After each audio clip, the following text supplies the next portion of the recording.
امریکہ کی جانب سے خلیج فارس میں ایرانی بندرگاہوں کی بحری ناکہ بندی کو 1 ماہ مکمل ہو گیا۔ سینٹرل کمانڈ کے مطابق 1 ماہ کے دوران ایرانی بندرگاہوں سے آنے اور جانے والے 67 بحری جہازوں کو واپس بھیجا گیا۔ انسانی امداد لے کر جانے والے 15 جہازوں کو گزرنے کی اجازت دی گئی، جبکہ 4 جہازوں کو ناکہ بندی کی خلاف ورزی پر ناکارہ بنایا گیا۔ سینٹ کام کے مطابق امریکی افواج کی کارروائیوں سے واضح ہے، امریکی ناکہ بندی مکمل طور پر فعال ہے۔ امریکہ کی جانب سے خلیج فارس میں ایرانی بندرگاہوں کی بحری ناکہ بندی کو 1 ماہ مکمل ہو گیا۔ سینٹرل کمانڈ کے مطابق 1 ماہ کے دوران ایرانی بندرگاہوں سے آنے اور جانے والے 67 بحری جہازوں کو واپس بھیجا گیا۔ انسانی امداد لے کر جانے والے 15 جہازوں کو گزرنے کی اجازت دی گئی، جبکہ 4 جہازوں کو ناکہ بندی کی خلاف ورزی پر ناکارہ بنایا گیا۔ سینٹ کام کے مطابق امریکی افواج کی کارروائیوں سے واضح ہے، امریکی ناکہ بندی مکمل طور پر فعال ہے۔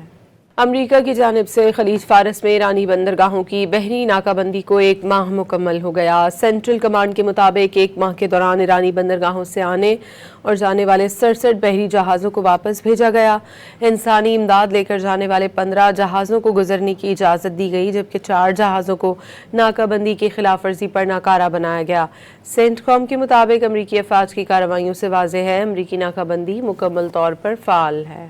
امریکہ کی جانب سے خلیج فارس میں ایرانی بندرگاہوں کی بحری ناکہ بندی کو 1 ماہ مکمل ہو گیا۔ سینٹرل کمانڈ کے مطابق 1 ماہ کے دوران ایرانی بندرگاہوں سے آنے اور جانے والے 67 بحری جہازوں کو واپس بھیجا گیا۔ انسانی امداد لے کر جانے والے 15 جہازوں کو گزرنے کی اجازت دی گئی، جبکہ 4 جہازوں کو ناکہ بندی کی خلاف ورزی پر ناکارہ بنایا گیا۔ سینٹ کام کے مطابق امریکی افواج کی کارروائیوں سے واضح ہے، امریکی ناکہ بندی مکمل طور پر فعال ہے۔